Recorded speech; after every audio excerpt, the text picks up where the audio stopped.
everybody to our November membership meeting, and another exciting CLE here that we're happy to present our members. This week or this month's presentation is from Greg Blurton at Edison National Bank. Greg is joining us, and he's going to be taking us through a little bit of, as I'm sure everyone is very familiar with by now, and depending on what Congress does and this election does soon here in the coming weeks or months, may be even more familiar with another round of PPP loans, not just the application for PPP loans, but their usage, their history, and application for the all-important forgiveness of such loan that Greg is going to walk us through. If you already have obtained a loan or thinking about doing it in the future, if that's made possible again, Greg is going to give us all that information. For those who could not be here today or want to go back and watch this later, for all the information that Greg is going to provide to us, we are recording. If you look at the top left there, you'll see the little red blinking light for all you Zoom pros out there. We're going to record this, and we're also going to have it posted to our Lee County Bar Association YouTube page. So if you want to see this presentation or anything we've done in the past, please go to the our YouTube channel and check that out. So Greg is joining us from Edison National Bank. He is vice president and he's senior commercial lender at the bank. The bank is also a great annual sponsor for us. So thank you to Edison National Bank and all our annual sponsors every year who make these presentations possible. Greg has a Bachelor of Science in Business Management from Hodges University, and he's a graduate of the ABA Stoner Graduate School of Banking at Penn, which is very great school, great program. Greg's been a longtime resident of Lee County. He's, if you don't know Greg, it's surprising because he's incredibly active within the community. He's been on boards from the Rotary Club of South Fort Myers, the South Club, Habitat for Humanity in both Lee and Hendrick County, Foundation for Public Schools, and the Estate Planning Council of Lee County. So he's all active and all over the place out there in our community. And we want to thank you, Greg, for your service. Greg is a veteran of the United States Air Force. So Greg, thank you for your service to our community and our country. Greg has coached high school and youth lacrosse, if you can believe that. And he's a mentor for several schools and youth groups across our community. Before Greg got to Edison, he had extensive experience in managerial, business development, and lending roles with well-established local entities. And he's provided banking services, financial services, investment management services, the full gambit in that department. So Greg has plenty of experience, knows what he's talking about, and we're extremely excited to have him here and do this presentation for us today. If you have questions as we go along within Greg's presentation, please feel free to send those questions in the chat function below. If you haven't figured out how to work that by now, then shame on you. But feel free to send those in the chat function below. And I know Greg will wrap up with enough time at the end of today to address some of those questions, and we'll go through and filter out some of those questions, sending in the chat function. So write them down, send them in the chat, get them to us, and we'll go through them at the end. So without further ado, I want to leave plenty of time for Greg to go through his presentation. And Greg, thanks again for being here. Thank you, Matt, and thank you, Lauren, and all of you who are attending today, and the Lee County Bar Association for the opportunity to be part of this virtual event and talk about the Paycheck Protection Program, the PPP loan program that launched earlier this year, back in the beginning of April 3rd. So this presentation, which I'll pull up here in a second, really is a look at, well, it's been a saga, number one. And so it's a look at where we've been, where we are up through today, and where we're going, at least where we think we're going. So if you stand by for one moment, I'll share the presentation. Okay, I'm going to move this around. Okay. So this presentation really, most of it's going to be focusing on the forgiveness piece of the program, because that's really where we are right now in the current day, and mostly through a lender's lens, through a banker's lens. But we also have some information from the tax side of it, some of the legal side of this Paycheck Protection Loan Program, and just really kind of how this thing has evolved since April and continually changed. And so Before I bring you back behind that curtain, I do want to make that disclaimer, and I've done this presentation in different formats as we've gone through the summer up till now, and it has constantly changed. So the disclaimer is everything that we talk about today, the content of this presentation is fluid. It is absolutely subject to change. Matt had mentioned earlier that, we obviously have an election that's still being decided, not just in the White House, but also in a few seats in the House and Senate.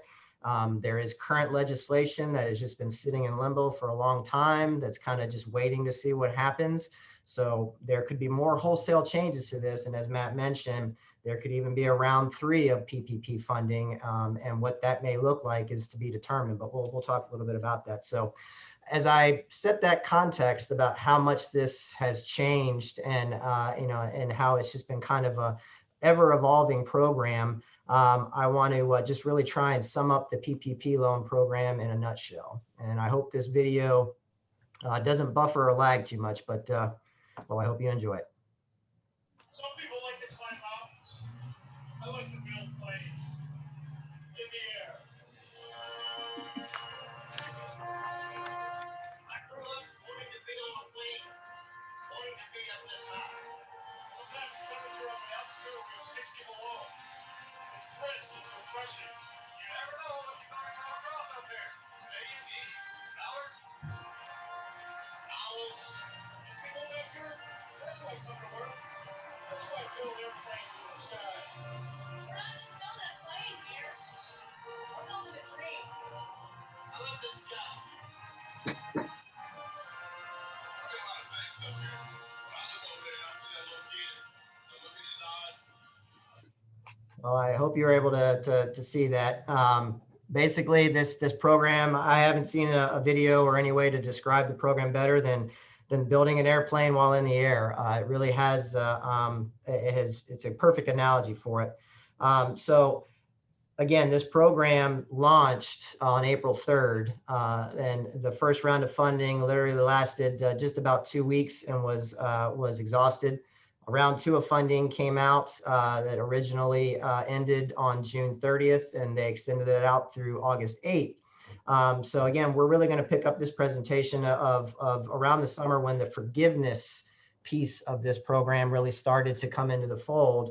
And that was on May 18th when the PPP Loan Forgiveness Application Form 3508 was released.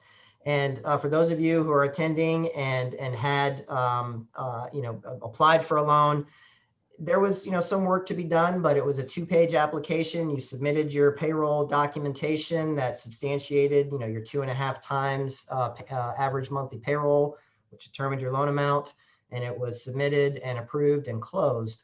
And now when you want to go to apply for forgiveness for this loan, you're faced with this 11-page document with worksheets and cross-referencing, and it appeared that you would need at least an accounting degree or be a payroll expert to understand all the different calculations that you were required to do to apply for forgiveness. So there was a lot of frustration with that from all parts of the banking industry and from the businesses and the borrowers who had this loan. And I'll skip to the third bullet.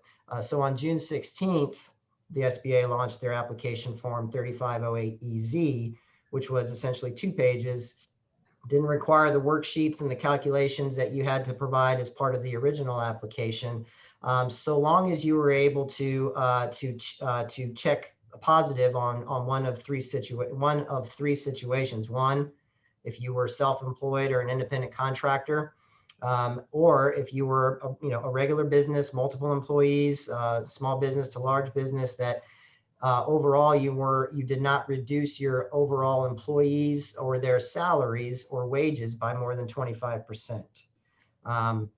And if you were able to check one of those boxes, you could then go forward with the EZ application. And for the most part, as we've experienced ourselves, as my colleagues in other lending institutions, for the most part, most borrowers are able to use this form.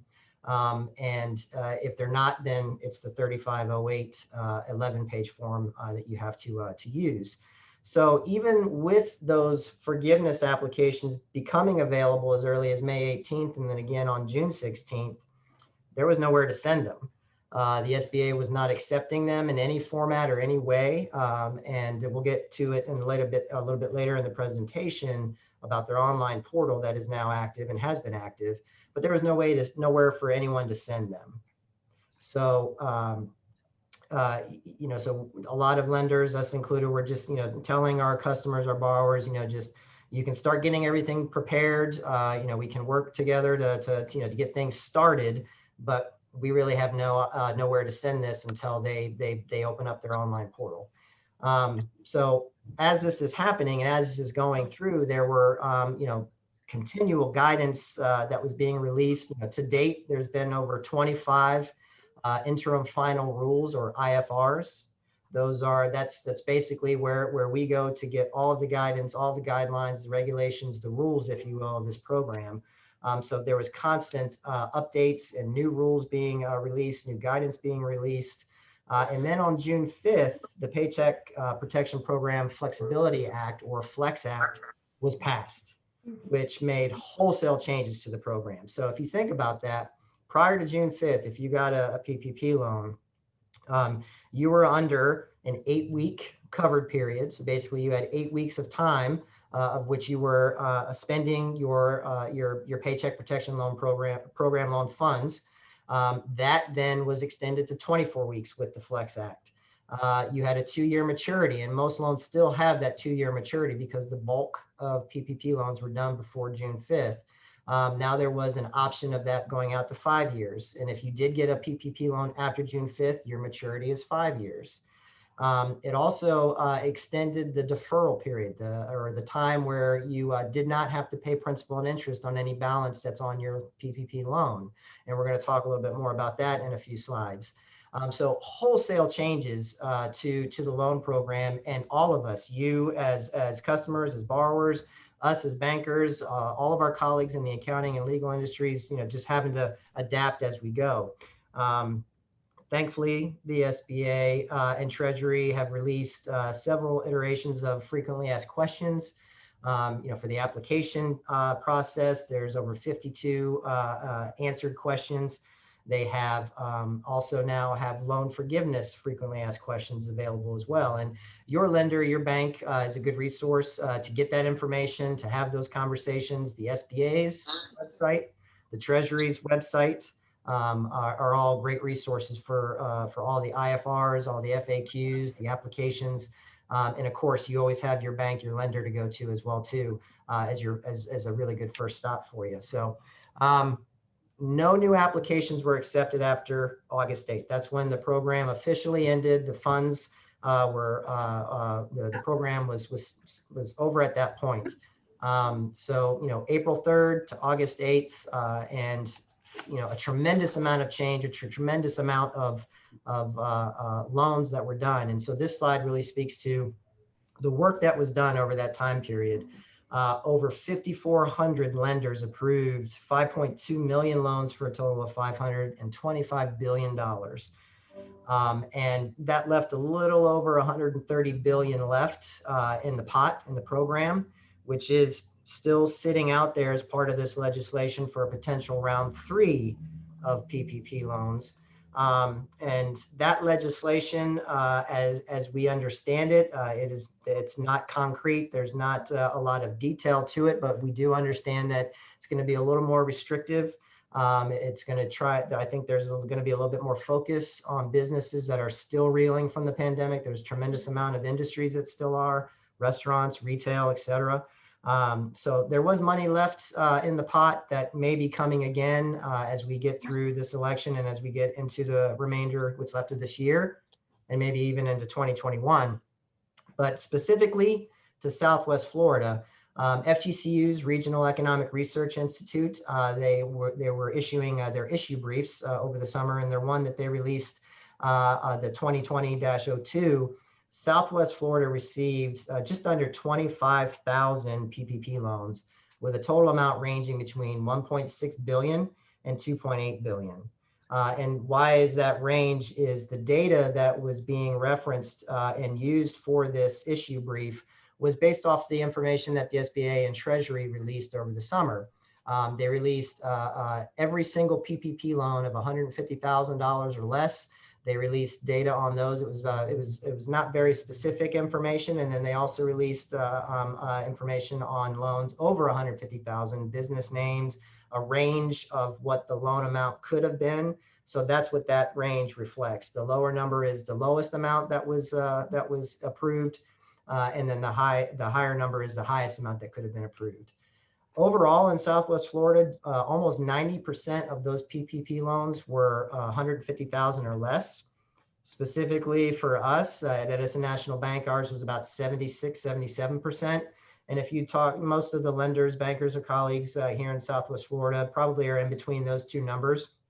It went to a tremendous amount of small businesses, small local businesses made up the bulk of the PPP loans.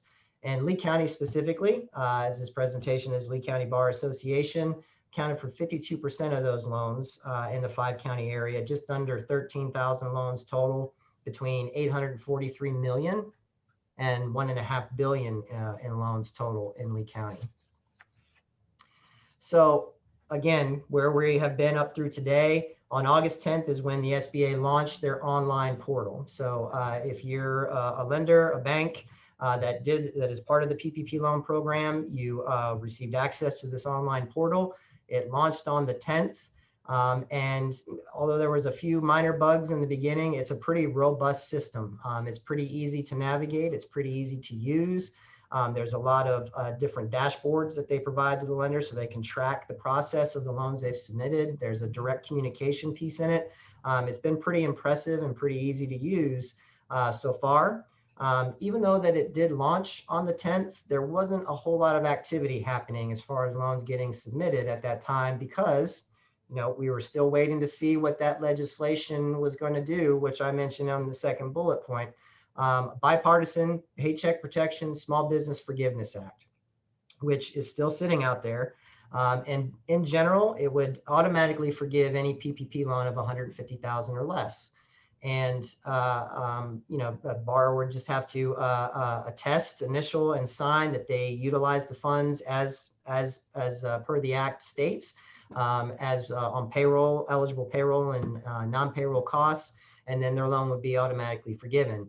That legislation, despite continued efforts from all sides, from the banking industry, from the business industries, from the legislature to implore a vote on this legislation specifically, pulling it out of the stimulus bill, it just hasn't happened. And we really don't see it happening at all, or at least anytime soon, as we're still going through this election process. And who knows where it ultimately will go. So, between over the summer when the portal launched, both lenders, banks, borrowers were just kind of holding tight, sitting back, waiting to see what happens because, honestly, there is still a lot of work to be done in getting your application prepared, getting all of your documentation together to ultimately submit to your lender, who then ultimately submits it to the SBA. So that legislation is on the table, but has been tabled. And so, one of the pieces I had mentioned earlier with the Flex Act and the wholesale changes that were made to it, 8 weeks to 24 weeks, 2 years to 5 years, as far as the maturity, and the deferral period, the payment deferral period. So if you when you had your PPP loans dispersed, when you received those funds, that was your disbursement date. In the original notes in the original program, you had a 6-month deferral period, meaning you didn't have to pay any principal and interest on the balance of your loan during that time. June 4th with the Flex Act, that then changed to becoming one of the two following.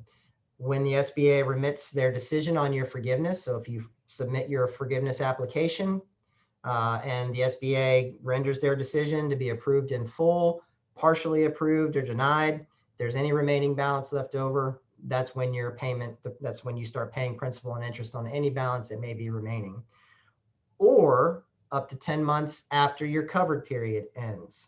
And the covered period again was that original 8 weeks, which changed to 24 weeks. And again, depending upon when you got your PPP loan, And you can kind of see this theme again over the summer. These are all these changes that all of us were having to keep up with over the summer, and just connecting dots and post-it notes, and just really trying to track how this is all going. So if you stuck with the 8 weeks and got to the end of that 8 weeks, your 10 months goes from that period. We see most of the PPP borrowers electing for the 24-week time period. So an example I'll give is if the end of your 24-week covered period from when you got your loan disbursement funds, and say the end of your 24-week covered period was October 30th, then you have 10 months from that date to begin paying principal and interest on any balance that may be outstanding at that point, which would be August 30th of next year. So that was one of those big wholesale changes. And I'd say the majority of loans were done before this act was passed. That meant their promissory notes did not reflect that. So lenders were required to notify borrowers of changes in that referral period that was mandated by that Flex Act. Thankfully, a formal modification to the actual promissory note was not required. Lenders were required to notify their borrowers about that. So that was a big change to the program, wholesale changes that you really don't see much in any other type of loan. Again, this program has been special from the beginning. Continuing where we've been through today, despite that legislation not going forward as far as any loan of $150,000 or less being automatically forgiven, on October 8th, the SBA and Treasury did issue the 3508S forgiveness application. So this is the third application or version of the forgiveness application that is available. And this one is specifically to any PPP loan of $50,000 or less. And that constitutes about 70% of the total PPP loans that were awarded across the country. And so if you had a loan of $50,000 or less, you are automatically eligible to utilize this form. And it is a much more streamlined form. It's one page. The calculations are not anywhere on the application. You do have to still supply and provide all of your supporting documentation with the application, whether it's the 3508S, the EZ, or the standard form. All of that documentation that is required still needs to be submitted with it. So all of documentation of your eligible payroll costs that you spent the funding with, canceled checks, payroll registers, check registers, any type of payroll reports that you have. If you're a sole proprietor, independent contractor, canceled checks or bank statements. If you used any of your funding on eligible non-payroll, such as mortgage interest or rent or utility expense, those are eligible, providing those statements, proof of payment, invoices, canceled checks.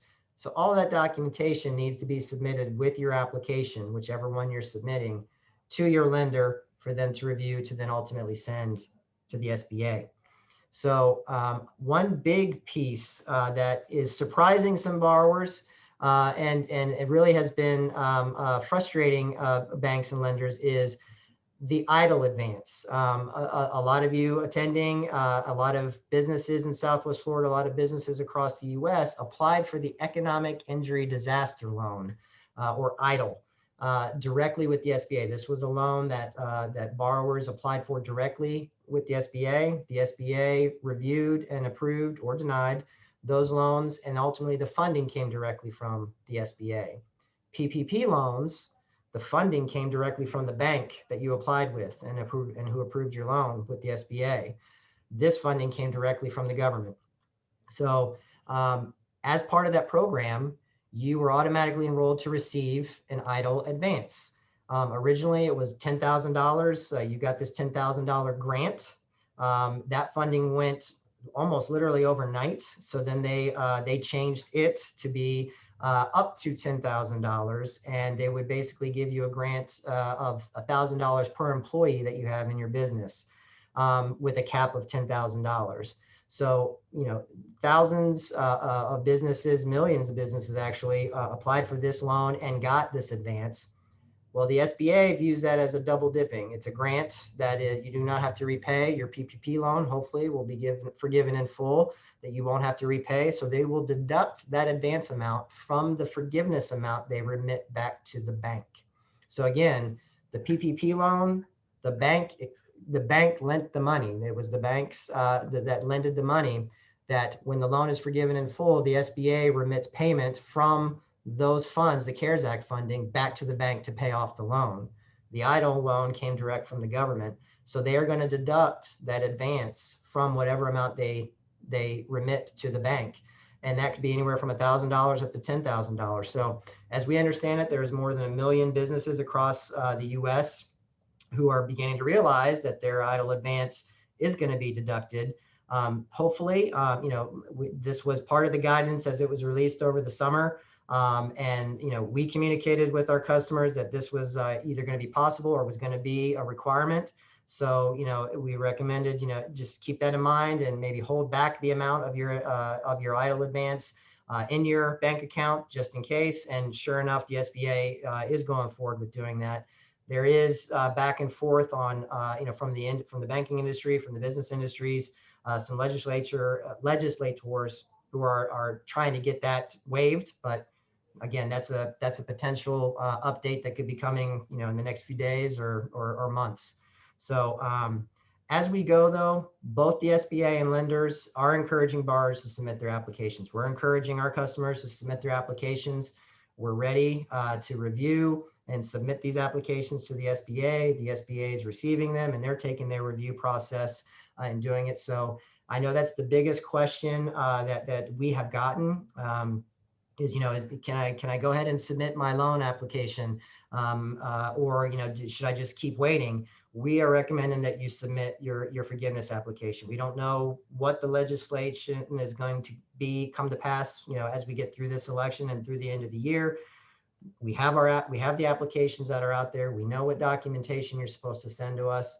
The online portal is up and running. It's pretty robust. The SBA is getting through and they're forgiving loans. We have received loans. We have gotten paid in full on a number of loans, so it's working. And so we're recommending that if you have everything together, contact your bank, your lender. If you have any questions, get your information to them and they'll in turn review, work with you, and then ultimately submit it to the SBA. So it's going through, and I hope that that's kind of quickly gone through where we've come since April through the summer up till today. So what's next?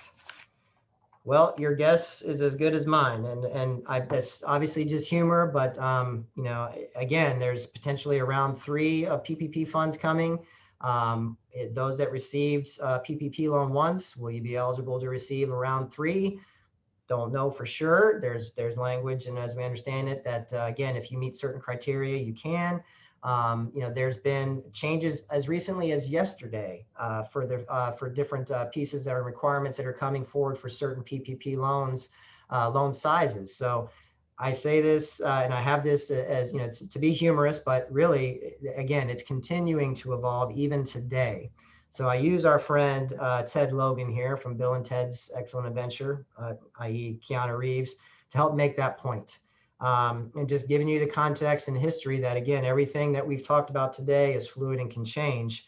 But ultimately, we are relying on whatever guidance is available, the frequently asked questions. And as I mentioned in the previous slide, your bank, your lender, for the most part, is ready to receive and submit your loan to the SBA. And the SBA is working through the process to forgive the loan. So even though we may not know exactly how it's going to continue to evolve, things are happening. So as we go forward, and as it currently stands, you, the borrower, do have significant responsibilities for the forgiveness process. And I have a couple of considerations here. I mentioned the IFRs, the interim final rules, and the frequently asked questions. They're readily available out there. They're a little lengthy, but there's good bullet points in there and information. You have those as a resource from your bank, from your lender, from the SBA and the Treasury. Understand what those safe harbors are, and specifically to salary and wage reductions and full-time equivalent or FTE reductions. If you did reduce your employees, so when you applied for your loan, back in the spring or summer, and you had 10 employees at application, and when you apply for forgiveness and you have 7 employees at forgiveness application, you need to have documentation as to why that happened. And if it was a situation where somebody resigned or quit, or you had to terminate and you had grounds to do so, you just need to have that documentation stating as such. And so understand what those safe harbors are. What is important is the loans of 50,000 or less, and you submit that 3508S application, you're exempt from that. That was a key piece of that. And that's why even, we've had customers who have a loan of 50,000 or less and maybe originally submitted that EZ form. We have been recommending it and asking them to submit the 3508S in lieu of that because of those exemptions. This is a key point. There is no such thing as too much documentation. There are retention requirements. We've had just about I'd say about 35% of the loans that we've submitted for forgiveness approved and forgiven. And the SBA, as part of that, they send a formal notice that can be sent to the borrower. And there's a key piece of information in there. And we've known this from the beginning, that you as the borrower need to retain all documentation up to 6 years from the time that your loan was forgiven. So if your loan was forgiven today, that documentation, so your application when you applied for the loan and all that supporting documentation that you gave to your lender at that time, and everything for the forgiveness process, the forgiveness application and the supporting documentation that you supplied, all of that has to be retained for 6 years. Very important. When you do so, you submit your information to your lender. What happens next? Your lender has 60 days to perform a good faith review. We have a checklist we go through, depending upon the application that you're submitting, the documentation that you have, and a lender has up to 60 days to review an application, a complete application package. I will tell you, we are not taking anywhere near that time to do that. I assume a lot of our other colleagues are not. But we have that time to do that if necessary. Some of the larger loans, a little more complex, may take a little bit longer than a week or 2 weeks or maybe a month.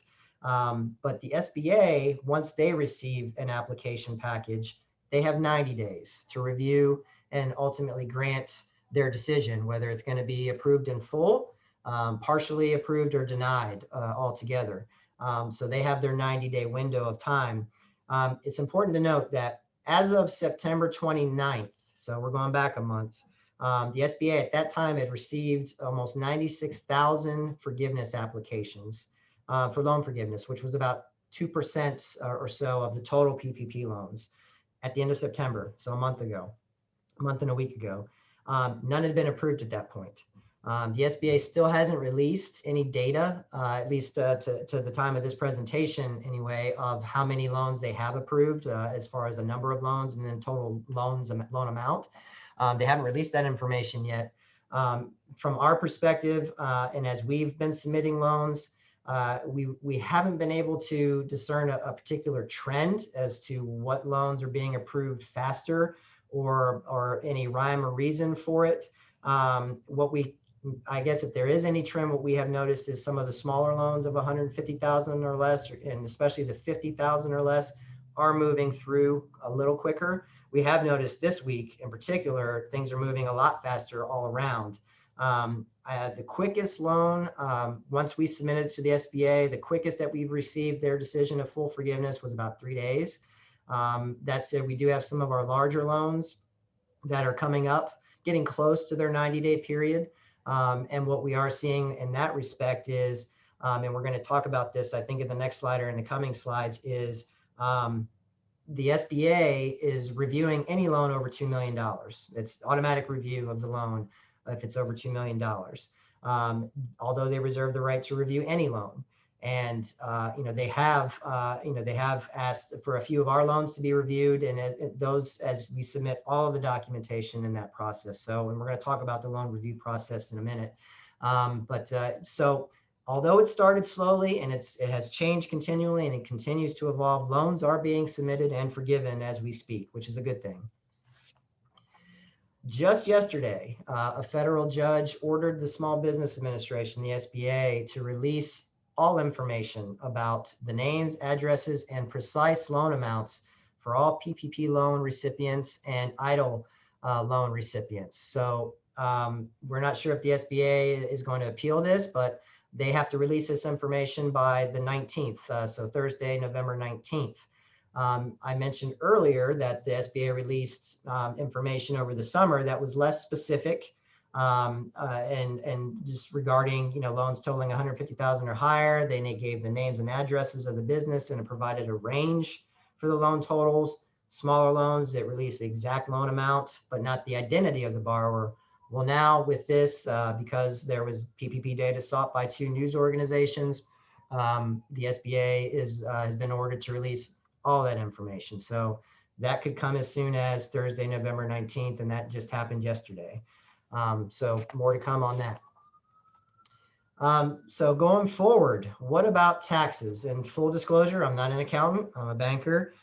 So the information that I have here, is from my colleagues, our colleagues in the accounting industry, CPAs. Just to give an idea, because that's also become a question, is all right, so my loan's been 100% forgiven, am I going to be taxed on that? This tax year going into next tax year. What I can tell you from a bank's perspective is lenders do not have to file debt cancellation reports on the loans that are forgiven under the PPP, which is huge. That was a big win for everybody, not just banks, but for the borrowers, for banks, accounting firms. We don't have to file that tremendous amount of paperwork for every single PPP loan that was forgiven. For you as a borrower, for federal purposes, your PPP loan forgiveness may be excluded from your gross income. So you received a PPP loan, your loan was forgiven in full, that amount can be excluded from your gross income. The IRS did put a little addition to that in their notice that I think it was back in June in 2020-32 states that any expenses associated with your PPP loan are non-deductible. So basically what that means is if you used any of your PPP loan funds on utility expense, on your rent lease expense, on your mortgage interest, that would be non-deductible. So that's, that was a big piece of information and a big ruling by the IRS that the AICP is challenging, saying it goes against the intent and why it was created, because that's potentially a tax burden on a program that was really, in its core there to help businesses that were on the verge of going out of business during this pandemic. So the HEROES Act, which we've heard about and is still, sitting out there in limbo and has been back and forth for a while now, has specific language to reverse that decision. But again, it's still mired in that same muck as some of the other legislation that we've talked about. Loan reviews and fraud. So on September 1st, and some of you may have been privy to or track this, as banks, as lenders, it was definitely, forefront is the Select Subcommittee on the Coronavirus issued an analysis of all the PPP loan data, and we're concerned that there are possibly tens of thousands of loans that could be subject to fraud, waste, and abuse. And I have some specific examples that they pointed out. Almost 11,000 loans totaling over $1 billion went to companies that received multiple PPP loans, same company. More than 600 loans, almost 100 million went to companies that cannot do business with the government. And 350 loans for just about 200 million went to contractors, government contractors with significant performance and integrity issues. So, as some of this fraud was being noticed, so that's where that 2 million automatic review by the SBA came from. They announced it's going to review any loan over $2 million and has the right to review any loan under their discretion. And as I mentioned before, they are on a case-by-case basis. And we haven't really seen a trend or a reason for why certain loans are getting reviewed. I will tell you, if it is a larger loan getting close to that $2 million mark, those have been getting reviewed. So what happens when the SBA asks your lender that they're going to do a formal review? They're reviewing eligibility, they're reviewing necessity, the calculation of the loan amount when you applied for it, and then also the calculation amount for forgiveness, how the proceeds were used. So when they send that notice to your lender is supposed to send the original executed note, the original application, and all of the supporting documentation that you submitted as the borrower to your lender when you applied for the loan. And then also any and all outstanding information that relates to for forgiveness. And so, as that information is uploaded, that is within the SBA's 90-day review period. It's all part of that time frame. So that's happening on a case-by-case basis. I can't speak to the frequency that some lenders are experiencing versus others, but the SBA is reviewing loans less than $2 million. That is happening, and they are reviewing every loan over $2 million. The SBA also just recently announced about a week or two ago, they are requesting 2 new questionnaires verifying the necessity of some borrowers' PPP loans. Forms 3509 that is for for-profit businesses, and the 3510, which is for nonprofit businesses, for loans of $2 million or more. So this applies only to borrowers who have a PPP loan of $2 million or more. It hasn't been approved yet, and it will only go to those borrowers, and these forms will be required, and it requests information related to your business income and activity during your loan's covered period. So whether it's at 8 weeks or the 24 weeks. During the months of 2020 since the pandemic hit, and how it compares to the previous year. And I have a copy of the form 3509. It's 11 pages, 13 questions. Each question has about 4 questions underneath it. And it's pretty detailed, and it asks you about income, expenses, balance sheet information. So that's something that it's not in place yet. We expect it to become in place. And if you have a PPP loan of $2 million or more, that's going to be a requirement for you to complete and provide to your lender. And if you don't, the SBA, and I highlighted there on the page, that they will determine that you are ineligible for the loan. So it will be required. And there's more to come on that should it pass, which it appears that it might. Also on September 10th, the Assistant Attorney General for the DOJ's Criminal Division, Brian Rabbit, he primarily identified 2 categories of PPP fraud cases. So now we're going into the fraud in the legal side of this loan program. And it's primarily has been to individuals or small groups who lied about having legitimate businesses. There are cases out there where people fabricated a business, multiple businesses, got funding, and that's been a big part of it. People who have claimed they needed the PPP money for paying payroll, for paying the eligible non-payroll costs, but then used it to buy splashy items, luxury items. And then there definitely has been coordinated criminal rings that have engaged in very systematic and organized conduct to loot the PPP. If you go out online, the law firm Arnold and Porter has a CARES Act fraud tracker, and they've been tracking criminal cases that the DOJ has brought forward.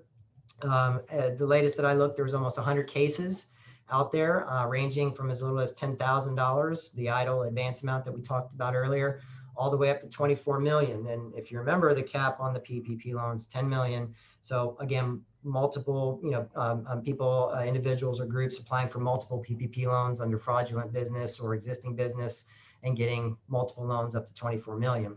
The earliest case, believe it or not, was May 4th of 2020, just barely a month after the program began. It was 2 gentlemen up in New England. And unfortunately, on September 1st, the case was brought forward against a local business here in Southwest Florida for having false and misleading statements as to how he planned to use the funds. I think everybody has heard about that case that's ongoing. So there absolutely is fraud out there. The SBA, definitely is taking a keen eye on the larger loans, 2 million or more. They're reviewing other loans, and depending upon, the information that they are reviewing when they're reviewing the forgiveness piece of it. But the good news is the online portal is up and running. Loans are being submitted. Loans are being forgiven in full. And again, as we've been asking and recommending to our customers and our PPP borrowers, you have your information together. We're there to help, and submit your application to us. We'll get right to work on reviewing it and submitting to the SBA. And I'm sure that your bank and lender is ready and having the same conversation with you as well, because honestly, we don't know what additional changes are coming down the road We've seen how much it's changed to date. And just as recently as yesterday, we have an election that is still happening, not just in the White House, but in the Senate and the House. And who knows where this particular program is going to continue to evolve with potential round 3 and what that may look like. And then as it stands with forgiveness, seems to be pretty much in place and moving and rolling pretty smoothly so far. And I'll knock on wood when I say that. So, if you have your information, you have a PPP loan, you haven't submitted your application yet, get in touch with your bank, your lender, and get the process started, and then submit your application, whichever appropriate application applies to you. Your supporting your supporting documentation for your payroll expenditures and eligible non-payroll expenditures, and get it to your banker, to your lender to begin reviewing and submitting to the SBA. And the SBA starts their process to ultimately approve and get this this off the books, if you will, for you. So that is what I have for my presentation. There will be no questions. Are there any questions? Greg, that was a great presentation. Thanks for going through all that information with us. I don't see any questions in the chat. So if anybody has anything, please go ahead and send those. Greg, you went through a lot of the forms and a lot of the information that's going to be needed to be included in those forms. Is it? I know it's probably going to be different for every lender, but is it appropriate? Do you guys actually assist your borrowers in filling out the forms? And if they have questions, can they sit down with you and walk through the process? Absolutely, and we've seen a variety of different ways the applications are coming to us and our involvement. So if I'll step through the 3 different loan applications and then what resources are available to help you do it. The 3508S, which was again just released in early October, is for loans of $50,000 or less. If you have a PPP loan of $50,000 or less, you're eligible to use that form. We strongly encourage you to do that because of the exemptions I mentioned earlier. And it is a very straightforward application. Basically, you enter in your information, your PPP loan, your loan number, your loan amount, the number of employees that you had at application and at your original application and at forgiveness, and how much you are requesting for forgiveness. Initial, certify, sign, send to your lender with the supporting documentation, and it's pretty straightforward. And for the most part, those are just coming direct to us. The borrowers are doing that on their own. On the 3508EZ, so if you have a loan of $50,000 and higher, the EZ form, which was 2 pages, has a little bit more information that you have to put on the application itself. And you still have to provide the same supporting documentation. We're helping borrowers go through that, and our customers. We're seeing our friends in the accounting industry, our borrowers' accountant, CPA, helping provide some of that information, or even helping assist in doing the application itself.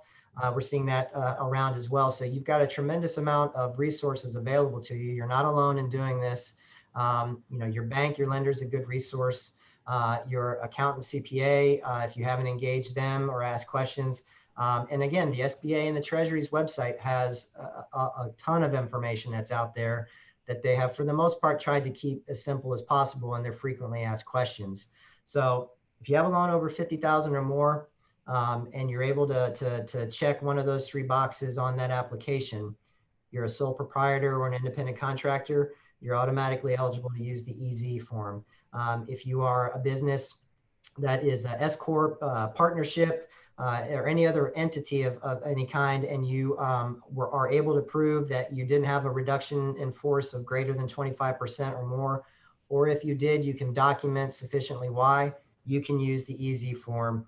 And then that 11-page original application that has all those worksheets and calculations That really is for for businesses that had a reduction in force, had to lay off people, can't substantiate that they were or prove or document that they weren't able to to be in business during this time for a certain amount of time. So you basically reduced your force and you have no good reason why. You have to be eligible. You have to use that original 3508 form. And again, your bank, your lender, your CPA, accountant, or bookkeeper are good resources for you to do any one of those three. Great. If you submit your forms for forgiveness and maybe you forgot to attach something or forgot to check a box, forgot to fill something in, will they generally kick it back to you for additional information, or do you have to start over? Are you allowed to supplement afterward? So if you have a loan that is currently pending, so the lender has submitted it, well, and hope there's a check before that. So when you submit your application and your supporting documentation to your bank or lender, we have to do a good faith review. And even though the onus is on you, the borrower, to make the calculations, to provide the correct documentation, we as your bank, as your lender, we have our checklist that we go through, make obviously the things that make sense. Your PPP loan number that you provided is correct, it matches ours. Your loan amount is correct. If we see that you have 10 employees on your application when you applied for the loan and you have 6 when you're applying for forgiveness, that's a flag for us to say, hey, do you have the documentation as to why you had a reduction in your employees? So there's a checklist that we go through, and I assume, and most banks and lenders have their checklist as well, so that when a complete package is submitted to the SBA, they have everything they need. If they do come back and request, the portal is still open. You can still submit things after the fact during that process. So yes, you do have a good window of time to submit additional information. Any idea what that timeline for review looks like? How long these applications may take to process, and is there any worry that we're going to run into as long as the next tax filing deadline in 2021? I hope not. So the timeline as it's stated in the guidance is a lender has 60 days to review a complete loan application package when it's submitted to them. The SBA has 90 days. So 60 days, 2 months, and then 3 months after that. So worst case, when you submit your loan application for forgiveness to your lender, there's a potential 5-month time period that we could be waiting for forgiveness. I know we're not taking anywhere near the 60 days. As soon as we get applications, our lenders are going through our checklists, having the communication with our customers, and then hopefully submitting that, within a week. The ones that are taking a little longer are some of our larger loans, knowing what we know as far as the loan reviews and some of the changes that are coming, just going through those checklists, maybe taking a little bit more, a couple weeks time frame, a month at the most. The SBA, once they receive it, and I mentioned this earlier, we haven't seen a definitive trend. As I said, the quickest loan that we received forgiveness after we submitted it was 3 days. We have some of our larger loans that are, under the, 2 million mark that are coming up on the 90 days. And definitely the ones that have been, the SBA has notified us that they are reviewing the loan, definitely is coming up on the 90 days. Those loans were submitted back in August. So we're coming up to that pretty quickly. And as I mentioned before, it started slowly this week in particular, and I don't know what other banks or lenders may be experiencing, but this week in particular, we've seen it moving a lot faster for all loans, as far as the SBA either saying we're going to review or ultimately forgiving. And I'd mentioned we've got about 1/3 of our loans that we've submitted forgiven already, and a lot of them have been within this last week. And I know you've gone through a lot of helpful tips when they're putting the application together and getting with you to submit the application. Just to recap for everyone, are there any little bullet points from what you've seen and done a few of these already? Are there any little bullet points or cheat sheets or checklists that people can make before they come in to see you to make this process go quicker? Mm-hmm. So we provide our customers a submission guide that has a checklist of information that they can send. The SBA actually has a 2-page document out there on their website on how to apply for loan forgiveness that gives them a good, very easy to understand bullet point, 2-page document on how they should apply for forgiveness with their lender. A couple of things I mentioned, the idle advance. If you did get an advance, just know again that the SBA is going to take that amount out of the forgiveness that they remit to your lender, to your bank. So if you got $1,000 in an idle advance and you got a $10,000 PPP loan, the SBA is only going to forgive $9,000 of your PPP loan. That's a key piece of information. And thankfully, we've been communicating with our customers when we first found out about that in the summer, but there's still a lot of people that are surprised by that, as we, read from the different bank industries and business industries. So that's a big piece of information. Your bank, your lender has your loan numbers. If you misplace those or you don't know, so that's a question that we get. What's my PPP loan number? It should be on your note, the loan documents that you had, but your bank, your lender will know that information. The other piece too, and we see this a lot, going back to the idle advance, $10,000 PPP loan I'm using as an example. That was your loan amount. You got $1,000 advance, and the loan forgiveness that you're requesting is not 11,000. So 10,000 plus 1,000. It's not 9,000, 10,000 minus 1,000. It's 10,000. So I know that can be confusing, but ultimately, when you're applying for loan forgiveness and everything that you're providing, substantiates that your loan should be forgiven 100% in full, your loan amount is what your forgiveness amount is. It can't be any more than that. It can be less because you didn't utilize all the funds or you for whatever reason, but it can't be more than your loan amount. And don't subtract or add your idle advance amount. That's one of the things that we've seen a lot of as well. Great. Unless anybody at the very last minute wants to type really quickly and send a question through the chat, I think that'll do it. Greg, extremely helpful, great information. Thank you for walking us through that, because this by nature is not an easy process or simple process, but it is very important for people to understand when they're going back for their loan forgiveness. So thank you again for being here with us. Greg Blurton on behalf of Edison National Bank, again, another great annual sponsor for the Lee County Bar. Greg, your office is located where? We are on, I'm speaking out of our Cleveland Avenue office, which is right next to near Carrabba's and Mission Barbecue, across the street from the Bell Tower. We have our office downtown, close by you, across the street on First Street. And we have our offices on Sanibel and Captiva as well. And Matt, Lauren, and everybody that attended, it's my pleasure. It's our honor as a sponsor to give this presentation.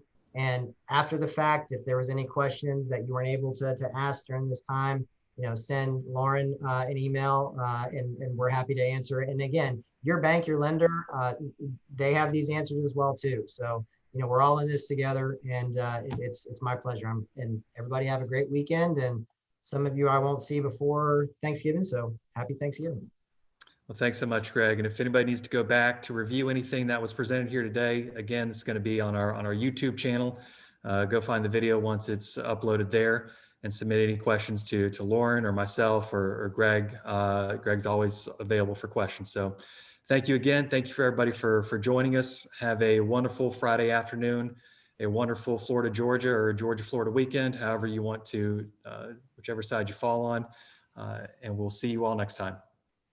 Bye-bye.